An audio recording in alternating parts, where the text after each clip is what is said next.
แล้วตลอด15 ปีนี้ทำอะไรบ้างคะระหว่างลี้ภัยอยู่ต่างประเทศโอ้หลายช่วงครับเอาแบ่งเป็นห่วงๆแล้วกันนะเพราะว่าละเอียดของเล่าไม่หมด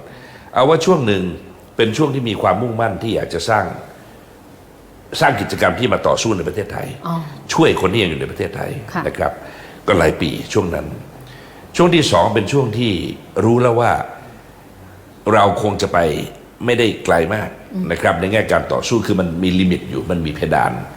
ก็ขอไม่เล่าละเอียดนะแต่ว่าเกิดความรู้สึกอย่างนั้นตอนนี้ก็เลยย้อนกลับเข้ามาหาตัวเองเริ่มทำวิจัยมากขึ้นไปสอนหนังสือมหาวิทยาลัยในประเทศนั้นๆนะครับเพราะเราก็พอมีดีกรีอยู่ก็ไปสอนได้ไปเขียนหนังสือไปอะไรต่างๆช่วงนั้นมีผลงานเขียนออกมาเยอะนะครับแล้วช่วงสุดท้ายก็คือช่วงที่ตัดสินใจว่าทางเรากลับเมืองไทยเนี่ยเราจะวางบทบาทยังไงเพราะเราก็ได้มีเวลาคิดในรอบ10 ปีที่ผ่านมาก็ใช้เวลาคิดช่วงสุดท้ายสัก2-3 ปีก่อนที่จะกลับเมืองไทยค่ะ15 ปีนี้ใช้เงินเท่าไหร่ในการที่จะดำเนินชีวิตต่างๆเพราะหลายคนอยากทราบเหมือนกันว่ามีเงินทุนสนับสนุนไหมต่างประเทศหรือทุนไทยหรืออะไรอย่างเงี้ยค่ะก็มีที่ดินอยู่ที่ดอนเมืองก็ขายหมดทรัพย์สินตัวเองนะครับเอาไปใช้ก่อนหน้านั้นก่อนเข้าการเมืองก็มีบริษัทผลิตสื่อของตัวเองนะครับชื่อบริษัทนาลาการบริษัทเล็กๆนะไม่ขนาดท็อปนิวส์ก็มีเงินเก็บพอสมควรเพราะตอนนั้นเป็นยุคอนาล็อกอยู่ใช่ค่ะทำสารคดีทำรายการทำอะไรนะทำหนังสือนะครับสำนักพิมพ์ก็เงินเหล่านี้ก็นำไปใช้ในระหว่างที่อยู่นะครับการที่อยู่ข้างเดียวกับมหาเศรษฐีอย่างนายกทักษิณเนี่ยก็ไม่ได้แปลว่าเราจะรวยไปด้วยนะใช่ค่ะคือคนต้องเข้าใจนะว่านายกทักษิณก็ทักษิณจักรภพก็จักรภพนะแต่ไม่ใช่ว่า2 คนจะต้องอยู่ในสภาพชีวิตเดียวกันไม่ใช่ว่ากินสเต็กจานเดียวกัน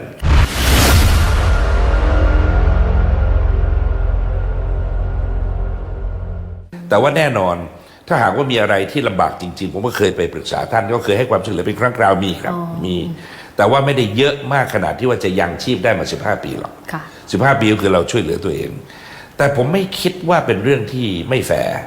เนื่องจากว่าเราตัดสินใจไปลี้ภัยในเพราะตัวเราเองนะเราตัดสินใจเองเราไม่ไปก็ได้นะค่ะใช่ค่ะเราไม่ไปก็ได้เราเดินออกจากการเมืองก็ได้เราบอกเราขอหมอบพูดภาษาเล่นเกมนะแล้วก็ออกนอกเกมก็น่าจะพอได้โดยเฉพาะผมซึ่งเป็นสื่อมาก่อนเป็นอาจารย์มาก่อนมันเหมือนมันมีภูมิหลังให้เราอ้างได้ว่าเราจะกลับไปสู่อาชีพเดิมแต่เราเลือกที่จะไปข้างหน้าเพราะนั้นเมื่อไปข้างหน้ารวมถึงกันอยู่ในต่างประเทศเนี่ยเราก็ต้องประคองตัวเองแต่ก็ยอมรับครับว่าโลกาภิวัตน์ก็ช่วยเยอะตอนที่ไปเนี่ยมันเริ่มเปิดมากละกับการที่จะมีอาจารย์ต่างชาติไปสอนในมหาวิทยาลัยการที่เริ่มเขียนหนังสือแล้วได้ค่าตอบแทนแต่แน่นอนว่าถ้าใครลี้ภัยก็อย่าคิดรวยนะเอาแค่พออยู่ได้พออยู่ได้ค่ะดำรงชีวิตได้แต่ว่าการกลับมามีคนบอกว่าดีลกับท่านทักษิณไม่ได้ดีลแต่ว่าถามท่านปรึกษาเอาปรึกษาจริงๆครับอันนี้ของจริงถามท่านในช่วงไม่กี่เดือนที่ผ่านมาเนี่ยว่าปลอดภัยไหมที่จะกลับ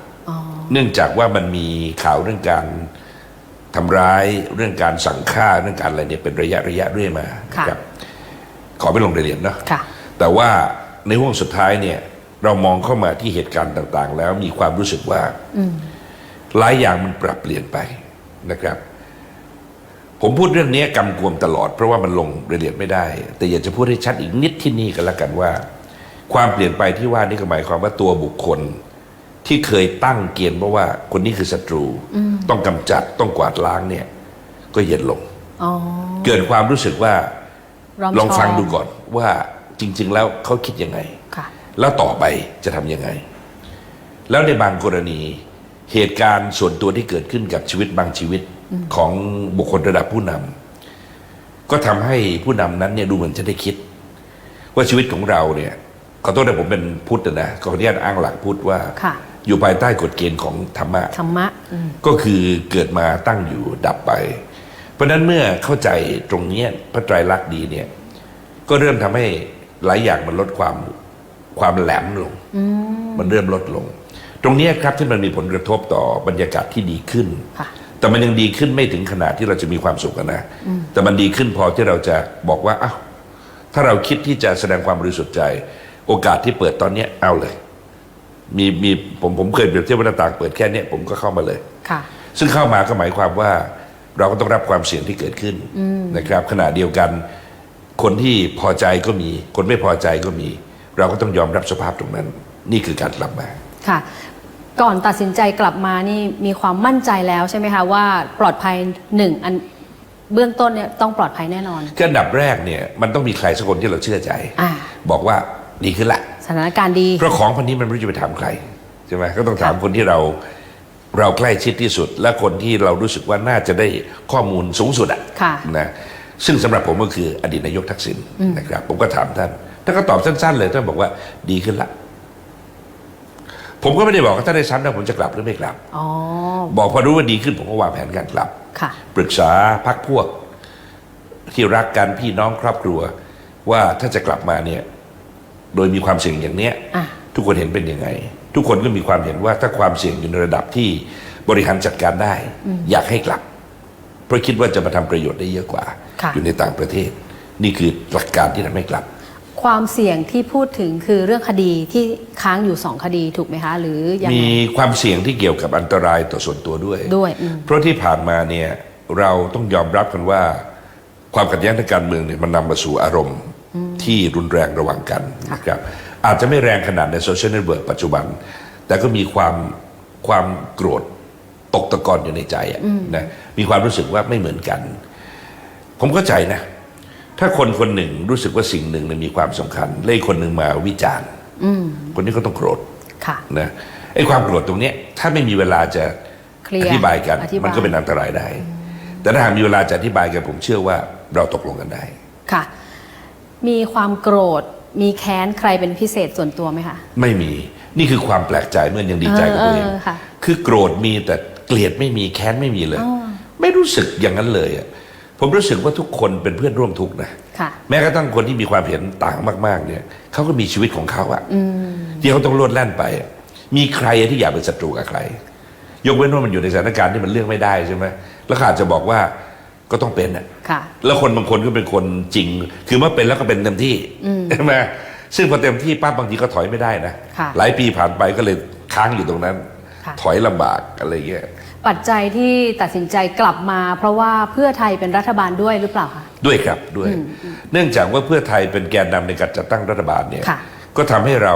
น่าจะประสานระบบราชการได้ดีขึ้นไม่ใช่เพื่อประโยชน์ของเราในเชิงฉันทาคติว่ามันชอบเราถึงช่วยเปล่าแต่เราไม่ต้องการให้เกิดโทสาคติหรือโมหะคติ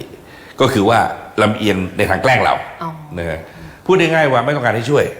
แต่อย่าลำเอียงในทางแกล้งเพราะนั้นเมื่อเราเป็นรัฐบาลเนี่ยมันก็น่าจะมีทางมากขึ้นแต่ขอให้เข้าใจว่าผมไม่ได้ละเมอนะว่ารัฐบาลเป็นของพรรคการเมืองที่มาจากการเลือกตั้งทั้งหมดเป็นแค่ตัวแทนเท่านั้นเพราะนั้นมันเป็นเรื่องของการ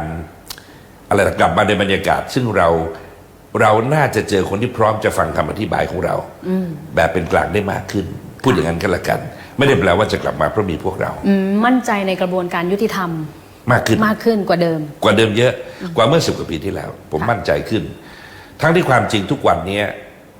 น้องๆรุ่นหลังก็ยังวิจารณ์กระบวนการยุติธรรมอยู่รวมทั้งเรื่องน้องบุ้งล่าสุดนี้ด้วยใช่ค่ะแต่ว่าสิ่งนี้เป็นสิ่งที่เราต้องพูดเป็นเนื้อเดียวกันเราแบ่งเป็นตอนๆไม่ได้ผมเองเนี่ยพร้อมที่จะตอบคำถามว่าจะมีคนถามบอกว่าก็ตัวเองรู้สึกดีขึ้นตัวเองก็บอกว่ากระบวนการดีขึ้นแล้วคนอื่นเขาไม่ดีเขายังติดคุกอยู่ยังถูกกล่าวหาอยู่เนี่ยเยอะแยะผมตอบอย่างนี้ผมตอบว่าการต่อสู้คดีของแต่ละคนเนี่ยมันไม่เหมือนกันนะครับคดีแต่ละคนก็ไม่เหมือนกันเพราะฉะนั้นแต่ละคนเนี่ยจะรู้ได้ด้วยตัวเอง